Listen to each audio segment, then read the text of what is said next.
En el fondo seguimos en la senda de la España mágica. Os invito a que nos sumerjamos, porque si hay un lugar en la España mágica que guarda un montón de cosas, son los pantanos, ¿verdad? Pues nos vamos a un pantano.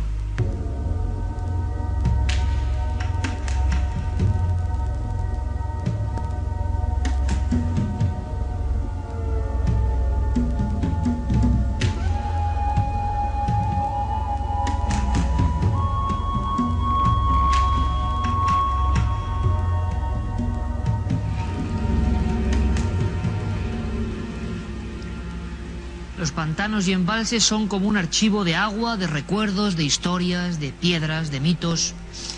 Resulta casi sencillo hacer un ranking de esos lugares donde pasan cosas, siempre en decir de las personas que viven en sus inmediaciones. Recuerdo en este mismo programa el pantano del Atazar y los extraños seres que al parecer eran vistos por aquellas inmediaciones. Recuerdo Mequinenza y sus enormes monstruos, el llamado Mar de Aragón. Recuerdo Bañolas y la leyenda también de una criatura insólita. Recuerdo Ribadelago y su tragedia y su pueblo muerto. En fin, ahora toca el turno a otro pantano en la provincia de León. Otro pantano donde hubo fantasmas hasta de carne y hueso y donde los ecos todavía están ahí suspendidos entre la niebla, el frío y esas gélidas aguas. Esta historia nos sumerge directamente en un viejo enigma español del que creo jamás se ha hablado en televisión.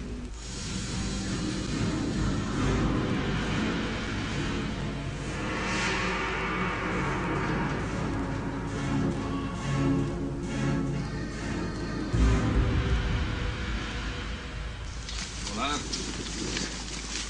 Hola, buenas. Hola.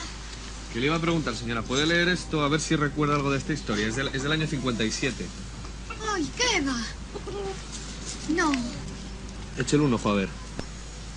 no, ni sin gafas, nada. En el pantano de Luna. ¿Alguna vez ha oído hablar de esto? No.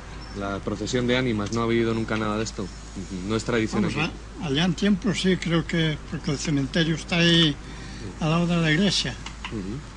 Y creo que veían luces subir por ahí para arriba de noche.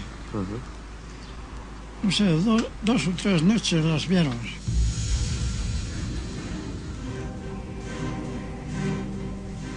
A pesar del tiempo, en Caldas de Luna todavía lo recuerdan. El fantasma de la despoblación llama hoy a sus puertas, pero hace 50 años se libraron de una amenaza aún mayor. Por fortuna su aldea quedó a orillas del embalse que dejó sumergidos a 13 pueblos leoneses. Medio siglo después, siguen durmiendo el sueño intacto del agua que los sepulta. Con los años, otros 2 valles más fueron inundados en la provincia.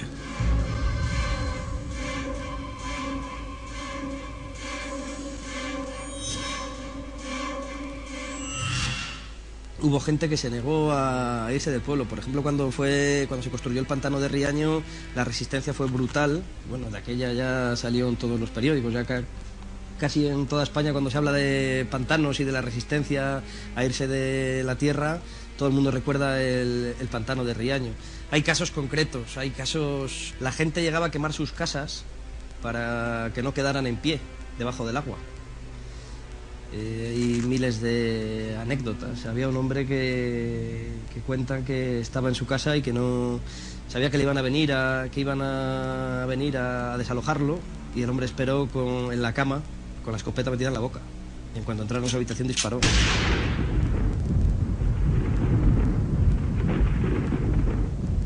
El ambiente que se había creado era un ambiente de temor, de que algo malo podía pasar, de inquietud, a lo mejor un poco nebuloso, y que se podía perfectamente traducir en la llegada de la hueste. Estos son los archivos del Diario de León, decano de la prensa leonesa. Más de un siglo de páginas y noticias descansan en su hemeroteca. El 27 de marzo de 1957, el caudillo inauguró el embalse de Luna, una obra titánica y ambiciosa. Todo está aquí, pero en la prensa del movimiento no quedó registrado el drama humano, ni otras inquietantes historias paralelas. Nadie creía posible que sus pueblos fueran a desaparecer, pero cuando se cerraron las compuertas y el agua iba ascendiendo, el imaginario colectivo leonés estalló encendiendo las noches de miedo. Y los viejos mitos resucitaron.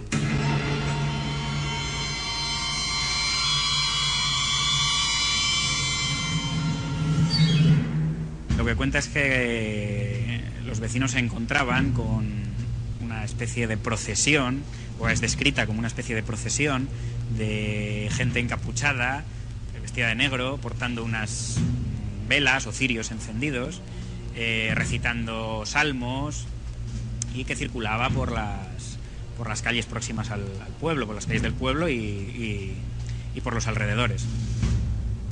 Entonces, claro, la gente estaba atemorizada, sobre todo porque existía ya el precedente de la leyenda de la hueste o la huéspeda de ánimas de la que estamos hablando. Según refleja la prensa de la época, toda esta historia se corrió como la pólvora por los pueblos de la zona y por supuesto a nadie se le ocurría bajar a Oblanca ni de día ni de noche. Iba augurando la muerte a las personas con las que se encontraba. O también solía ir pidiendo rezos, pedía que se rezara por el alma de sus componentes. Y sobre todo lo que dicen estos testimonios, que se oía el cántico que iban repitiendo una y otra vez, era: andar de día que la noche es mía. Este grafiti recuerda la posición exacta del Áncara de Luna. Aún sus ruinas asoman por la orilla oeste del embalse. Un poco más abajo aparece el pueblo de Oblanca, o lo que queda de él. Cuentan que de aquí partía la hueste leonesa, atemorizando a los vecinos de alrededor. Yo creo que tiene que ver con la construcción del pantano, porque quizá no nos damos cuenta, pero supuso la destrucción no solamente física, sino la destrucción sentimental de pueblos enteros.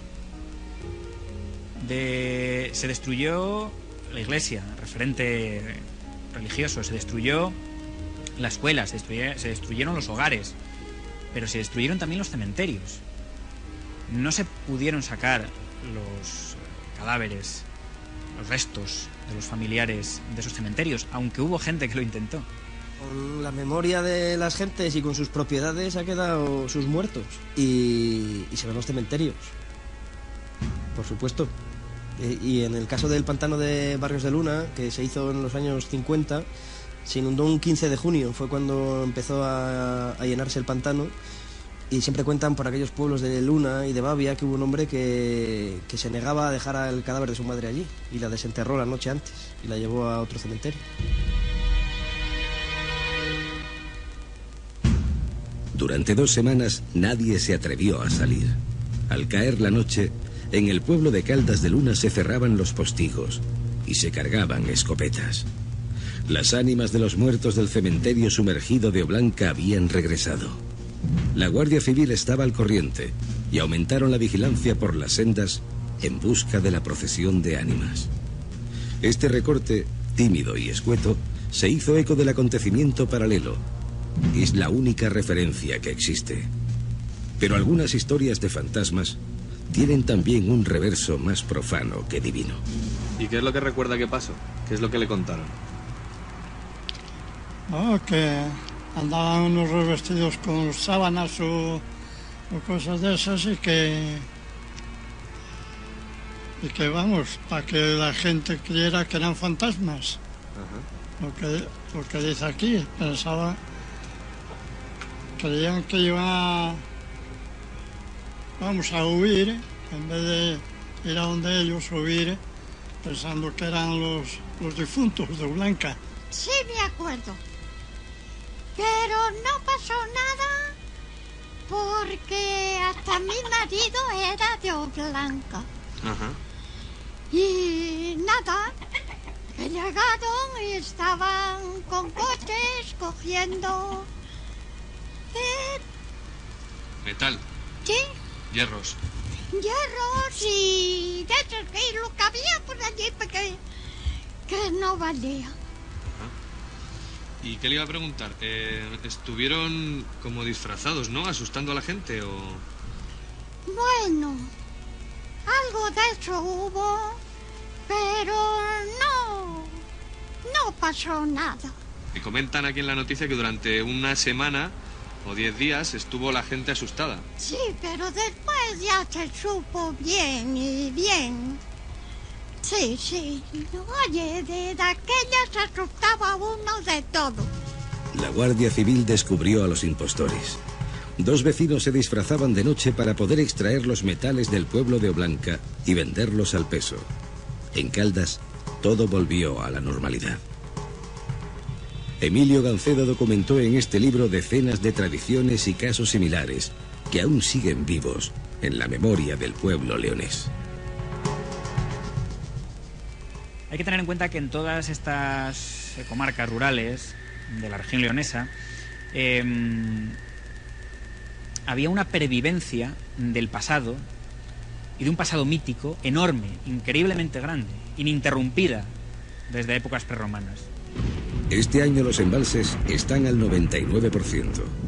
Las lluvias del invierno han cubierto todo, devolviendo el espejismo al reino de la imaginación. Cuando el año viene seco, los esqueletos de las aldeas reaparecen recordándonos que siguen ahí. Aunque el embalse de Barrios de Luna está a rebosar, esta espadaña nunca llega a desaparecer del todo. Los vecinos cuentan que cada año, en la festividad del Santo, siguen doblando las campanas como antaño.